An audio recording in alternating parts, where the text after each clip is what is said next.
অভিযোগ পাল্টা অভিযোগে সরগরম ঊনকোটি জেলার পেঁচারথল মাছমারা বাজার এলাকা। উল্লেখ থাকে যে ঊনকোটি জেলার পেঁচারথল মাছমারা বাজারে জায়গা সম্পত্তি নিয়ে চলতি মাসের 12 তারিখ মারপিটের ঘটনায় গুরুতরভাবে আহত এক মহিলা। জানা যায় যে ওই এলাকার বাসিন্দা অভিজিৎ রায় পেশায় একজন গাড়ি চালক। অভিজিৎ রায়ের স্ত্রীর অভিযোগ ছিল যে প্রায় সময়ই ওনাদের নিকট আত্মীয় তথা ওনাদের একই পরিবারের লোক হিমাংশু রায় অকারণে অভিজিৎ রায়ের পরিবারের সদস্যদের সাথে ঝগড়ায় লিপ্ত হয়। পাশাপাশি তাদের জায়গা সম্পত্তি নিয়ে বিবাদ থাকার কারণেই এই মারপিটের ঘটনাটি ঘটে।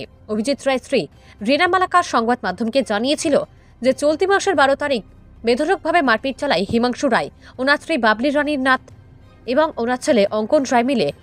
তখন নাকি অভিজিৎ রায় ঘরে ছিল না, আর সেই দুর্বলতাকে কাজে লাগিয়েই ওরা মারপিট চালায় অভিজিৎ রায়ের স্ত্রী রিনা মালাকারকে। আজ উক্ত বিষয় নিয়ে সাংবাদিকদের কাছে মুখ খুললেন হিমাংশু রায়ের স্ত্রী বাবলি রানী নাথ। তিনি সাংবাদিকদের মুখোমুখি হয়ে বলেন, রিনা মালাকারের তোলা সমস্ত অভিযোগ মিথ্যা এবং তাদের তোলা সমস্ত অভিযোগ তিনি খণ্ডন করেন। পাশাপাশি উভয় পক্ষ থেকেই পেঁচারথল থানায় লিখিত আকারে অভিযোগ দায়ের করা হয়েছে। বর্তমানে কৈলাসহর জেলা কারাগারে বন্দী রয়েছে হিমাংশু রায়। অন্যদিকে কৈলাসহর ঊনকোটি জেলা হাসপাতালে চিকিৎসাধীন অবস্থায় রয়েছে রিনা মালাকার। সাংবাদিকদের মুখোমুখি হয়ে বাবলি রানী নাথ ঘটনার বিস্তারিত জানায়। নিজস্ব প্রতিনিধির রিপোর্ট, RTV ত্রিপুরা। নমস্কার, আমি বাবলি রানী নাথ রায় হতেছি, মাছমারার বাসিন্দা, মাছমারা বাজারের বাসিন্দা। আমার শ্বশুর নাম হরিধন রায়, স্বর্গীয় হরিধন রায়।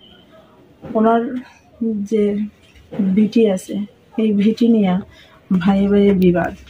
ভাইয়ে ভাইয়ে বিবাদ বলতে আমার ভাসুর তাইনে লক্ষ্মীপুরে থাকে, তাইনে হঠাৎ করে জোর জবরদস্তি ইয়া গড়দখল করে আছে। এটা নিয়ে কোর্টে মামলা চলতেছে, বর্তমানে সুপ্রিম কোর্ট পর্যন্ত গেছে। মামলা চলাকালীন অবস্থায় তারা আমরা খুবই অশান্তি দিতেছে। ছেলের বউ আর রঞ্জিত রায় কিন্তু এখানে থাকে না, থাকে তাইনের ছেলের বউ অভিজিৎ রায়, রিনা মালাকার। সারাক্ষণ তারা মানে আমরা হুমকি ধমকি দেয় বা এ করে, সবসময় মানে জ্বালা যন্ত্রণার মধ্যেই রাখে। তো আমরা থানাতেই এটা জানাইয়া রাখছি যে কোনো সময় তারা আমরা এ করতে পারে। তারপরে সেদিন হঠাৎ মানে গালি গালাজ করতেছে। তো আমার ছেলেরও হইতেছে, আমারও হইতেছে, সামনে আয় দেখুন এরকম। তো আমি এমনি ভাড়ার কারণ বলতে দোকান ঘরটা তো স্টে করা হয়েছে, স্টে করা অবস্থায় তারা ভাড়া দিতে পারে না, আমরা ভাড়া দিতে বাধা দিছিলাম। থানায় আমার তারা না করে গেছে। সেই বিষয়টা নিয়ে বলতে আমার স্বামী কিন্তু ওদের মারার জোর করছে না, মারপিট লাগছে আমার সঙ্গে। আমারে জুতা দিয়ে প্রথম মারছে রিনা মালাকারে।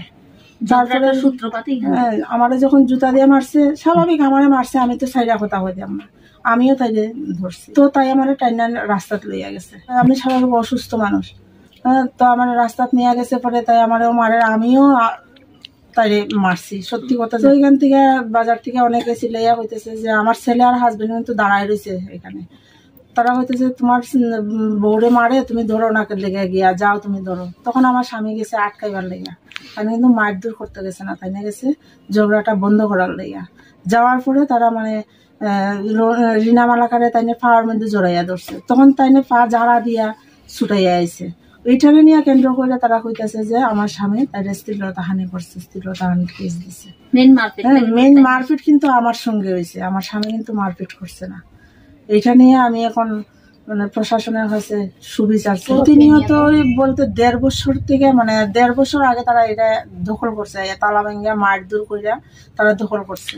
আমার শ্বশুরের 4 ছেলে 5 জীবিত, 2 ছেলে জীবিত, 2 ছেলে। দোকান ঘর আমার শ্বশুরের দোকান আসলো। তারপর আমার 3 নাম্বার ভাসুর আর ছোট ননদ হেনারা দুজনে দোকানদারি করতো। দোকানদারি করে যা চলতো তারা কিন্তু চলতে পারতো না, আমার হাজবেন্ডই তারারে চালাইয়া নিত, আমরা একসঙ্গেই থাকি। দোকানটা বর্তমানে আমরার অধীনেই আসলো বলতে আমরা গড়টর আমরাই বানাইয়া দিচ্ছি, আমার হাজবেন্ডই বানাইয়া দিরায় যে আমার 3 নাম্বার বাসুর আর হেনারায়, তারা দুইজনে যে দোকানদারি করতো তারা নেই, কারণ তার ক্ষমতা নাই।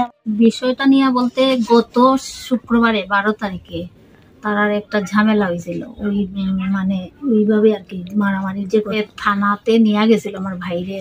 সমস্যাটা হইলো পৈতৃক সম্পত্তিটা, তো মানে তারা দাবি করছে দোকানটা এইখানে যে হিমাংশু রায়রে এনআর রায়রে মানে তারা টর্চার করতেছে, কিন্তু পৈতৃক সম্পত্তিটা অনেকবার যে মানে বাজার কমিটিও বইছে যে এটা আপনারা সবাই একটা সমাধানে জানিয়া সুজা ভাগ করিয়া, এখানে তো সবাই থাকতে পারতো না।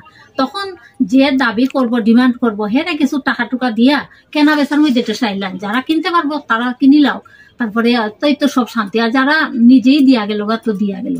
তো এটাই আমরা পক্ষপাতী আসলাম যে কোর্টে বাটোয়ারানামা ক্লেম করো, ওইটা বাজার কমিটির দ্বারা তো না, তখন তারাও কইছে বাজার কমিটি যে আপনারা বাটোরা নামা ক্লেম করেন, তারপরে দেখেন যার যার নামে আইয়া পড়ুক জায়গাটা সঠিক ইয়ে কইরা নির্দিষ্ট ভাবে, তখন আপনারা এটা কেনা বেচা হোক বা যেভাবে হোক এটা তো সুষ্ঠু সমাধানে আইব।